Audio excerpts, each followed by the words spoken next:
فلا اقسم بمواقع النجوم، یہ لا جب آتا ہے پہلے تو وہ مخاطب کی بات کی نفی کرنے کے لیے، نے اٹ از لائک دیٹ، یہ نفی ہے۔ لا اقسم بیوم القیامہ، تمہارے خیالات غلط ہیں، میں قیامت کی قسم کھاتا ہوں۔ تو فرمایا فلا اقسم بمواقع النجوم، وقع یقع کے کیا معنی ہے؟ اور یہ صورت کون سی؟ واقعہ، اذا وقعت الواقعہ، وقع گر جانا، پڑ جانا، یہ ستاروں کے ڈوبنے کی جگہ ہے۔ فلا اقسم بمواقع النجوم وانہ لقسم لو تعلمون عظیم، اور اگر تم جانو تو یہ بہت بڑی قسم ہے جو ہم نے کھائی ہے۔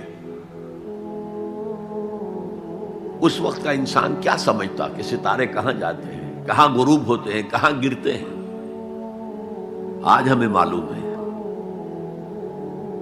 سورہ حامیم سجدہ میں جو کہا گیا ہے سنریہم آیاتنا فی الآفاق وفی انفسہم حتی یتبین لہم انہ الحق، ہم انہیں اپنی نشانیاں دکھائیں گے آفاق و انفس میں، یہاں تک کہ یہ بات واضح ہو جائے گی کہ قرآن حق ہے۔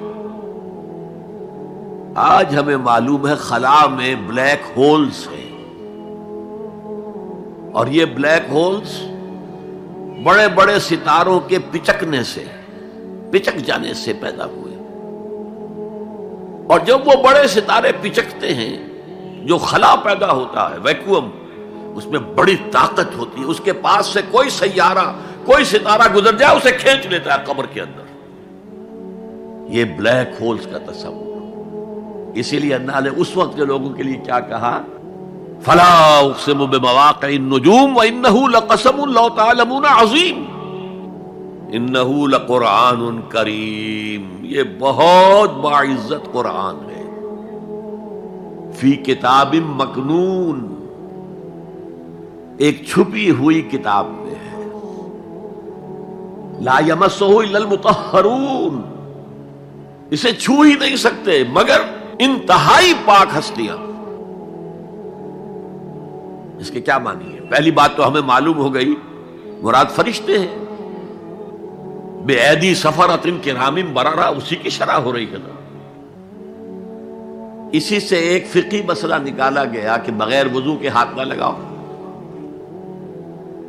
لیکن اس کا اصل مفہوم کیا ہے وہ سمجھیے۔ قرآن کی روح تک کوئی نہیں پہنچ سکتا جب تک کہ تزکیہ نفس نہ ہو گیا۔ اگر حب مال، حب دنیا، حب جاہ، حب شہرت، اگر یہ تمام محبت میں دل سے نکل نہ جائیں تو قرآن کی روح تک آپ کی اپروچ نہیں ہوگی۔ مولانا روم نے کہا ہے، اگرچہ ذرا میں سمجھتا ہوں کہ انہوں نے بہت سخت الفاظ استعمال کیے ہیں، ماز قرآن مغزہا برداشتے استخاں پیش سگا انداختے، ہم نے قرآن سے اس کا مغز لے لیا ہے، جو ایسنس ہے وہ کھینچ لیا ہے، ہڈی کا گودا جو ہے وہ ہم نے نکال لیا ہے، ہڈیاں ہم نے پھینک دی ہیں کتوں کے سامنے جو لڑ رہے ہیں۔ علم کلام کا مسئلہ ہے صفات حق حق سے جدا یا عین ذات، قرآن مخلوق ہے یا نہیں ہے، غیر مخلوق، اور بڑے بڑے ہو رہے ہیں اس کے اوپر، یہ کتے لڑ رہے ہیں ان ہڈیوں کے اوپر۔ ہم نے اس میں سے اصل شے نکال لی، وہ کیا ہے؟ اللہ کی محبت، اللہ کی معرفت، یہ ہے اصل شے۔ ماذ قرآن مغزہ برداشتے استخاں پیش سگا انداختے۔ تو جب تک انسان کا باطن پاک نہ ہو جائے وہ قرآن کے چھلکوں سے کھیلتا رہے گا، چاہے وہ کہنے کو مفسر ہو، قرآن کے باطن تک کبھی نہیں پہنچے گا۔ فی کتاب مکنون لا یمسہ الا المطہرون تنزیل من رب العالمین، یہ تھوڑا تھوڑا کر کے اتارا گیا ہے رب العالمین کی طرف سے۔ انزال کے معنی ہے دفعتاً اتار دینا۔ لیلۃ القدر میں آیا انا انزلناہ فی لیلۃ القدر۔ رمضان کے بارے میں شہر رمضان الذی انزل فیہ القرآن، باب افعال، لیکن حضور پر ایک دم نہیں اترا، تھوڑا تھوڑا تھوڑا تھوڑا 23 برس میں جا کر اس کی تکمیل ہوئی۔ اب دیکھیے جو شکوہ کیا اللہ نے، کیا اس جیسی نعمت سے تم مداہنت کر رہے ہو، بے اعتنائی کر رہے ہو، اسے پڑھتے نہیں ہو، اسے سمجھتے نہیں ہو، اس پر عمل نہیں کرتے، اسے اپنا امام نہیں بناتے؟ تمہارا طرز عمل یہ ہے، بلکہ تم نے اپنا نصیب یہ بنا لیا ہے کہ تم اسے جھٹلا رہے ہو۔ غور کیجئے، جھٹلانا جو ہے دو طرح کا ہے۔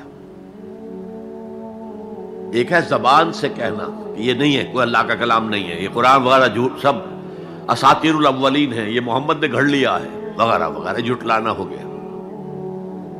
ایک جھٹلانا ہے عمل سے جھٹلانا، مان تو لیا اللہ کا کلام ہے لیکن اس کی حرام کردہ شے کو اپنے لیے حلال کیا ہوا ہے۔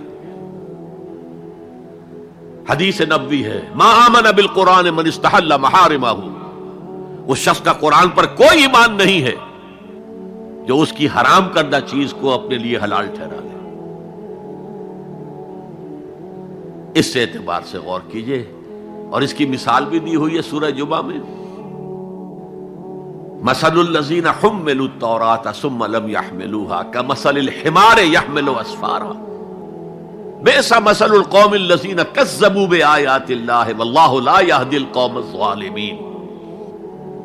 مثال ان لوگوں کی جو حامل تورات بنائے گئے تھے اور پھر انہوں نے اس کی ذمہ داری کو ادا نہیں کیا، اسے قائم نہیں کیا، اس کے احکام پر عمل نہیں کیا۔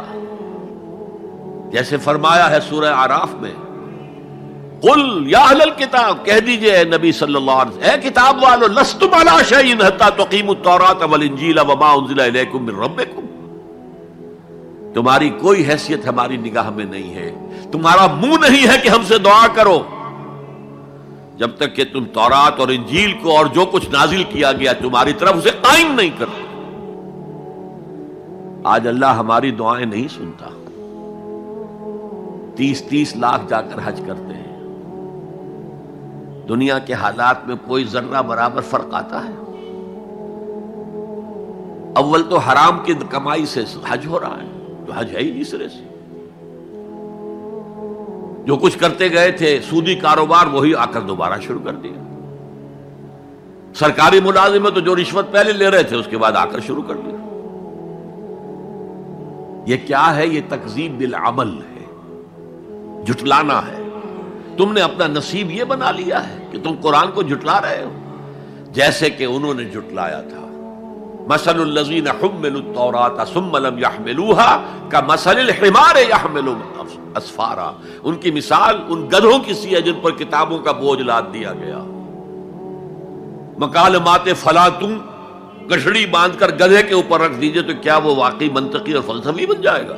یہ مثال اللہ دے رہا ہے۔ اور یہ مثال کیوں دی گئی ہے؟ اس آئینے میں ہمیں ہماری تصویر دکھائی گئی ہے۔ تم اگر قرآن کا حق ادا نہیں کر رہے تو تمہاری مثال وہی ہے جو یہود کی تھی۔ بئس مثل القوم الذین کذبوا بآیات اللہ، بری مثال ہے اس قوم کی جس نے اللہ کی آیات کو جھٹلایا۔ تو زبان سے تو یہودیوں نے کبھی نہیں جھٹلایا تورات کو، عمل سے جھٹلایا ہے۔ یہ وہ 5 مقامات ہیں جن میں اللہ تعالیٰ نے خود اپنے کلام کی ثنا بیان کی ہے، تعریف کی ہے، اس کی عظمت کو بیان کیا۔ اب میں آپ کے سامنے ایک حدیث رکھنا چاہتا ہوں، حضور نے کیا فرمایا۔ ایک حدیث سنا چکا ہوں آپ کو، عن عثمان بن عفان رضی اللہ تعالی عنہ قال قال رسول اللہ صلی اللہ علیہ وسلم خیرکم من تعلم القرآن وعلمہ، تم میں سے بہترین لوگ وہ ہیں جو قرآن سیکھیں اور سکھائیں۔ یہ حدیث بڑی عجیب ہے، یہ ترمذی میں بھی ہے اور دارمی میں ہے، اور اس کے راوی حضرت علی ہیں رضی اللہ تعالی عنہ۔ عن علی رضی اللہ عنہ قال، حضرت علی فرماتے ہیں انی سمعت رسول اللہ صلی اللہ علیہ وسلم یقول، میں نے سنا اللہ کے رسول صلی اللہ علیہ وسلم کو یہ کہتے ہوئے، انہا ستکون فتنۃ ان قریب ایک بہت بڑا فتنہ رونما ہوگا. حضرت علی فرماتے ہیں قلت تو میں نے عرض کیا مل مخرج منہا یا رسول اللہ، اے اللہ کے رسول یہ فرمائیے اس فتنے سے بچنے کا، نکلنے کا راستہ کون سا ہوگا؟ جیسے آپ بڑے بڑے حالوں میں دیکھتے ہیں ایگزٹ، عرب ممالک میں لکھا ہوتا ہے مخرج، اگر کہیں آگ لگ جائے، کہیں دھواں بڑھ جائے تو نکلو، لال جو روشنیاں ہیں ان کے اندر جو نیچے دروازے ہیں ان کی طرف جاؤ، یہ مخرج ہے جان بچانے کی. یہاں ایک لحظہ توقف کر کے ہمارا اور صحابہ کا جو فرق ہے اس کو نوٹ کر لیجئے. اگر ہم ہوتے تو کیا پوچھتے؟ حضور یہ فتنہ کب آئے گا، کدھر سے آئے گا، کیوں آئے گا، کیا ہوگا؟ یہ سارے سوالات کرتے نا، جن کا عمل سے کوئی تعلق نہیں، معلومات ہے. حضرت علی نے کچھ نہیں پوچھا، بس آپ نے فرما دیا کہ بہت بڑا فتنہ ہوگا، تو بس ہمیں یہ بتائیے کہ اس سے نکلنے کا راستہ کیا ہے. اب سنیے حضور کی زبان سے قرآن مجید کی مدح. قال کتاب اللہ، فتنوں سے بچانے والی اللہ کی کتاب ہے. فیہ نبأ ما قبلکم، اس میں تم سے پہلے جو تھے ان کی بھی خبریں ہیں.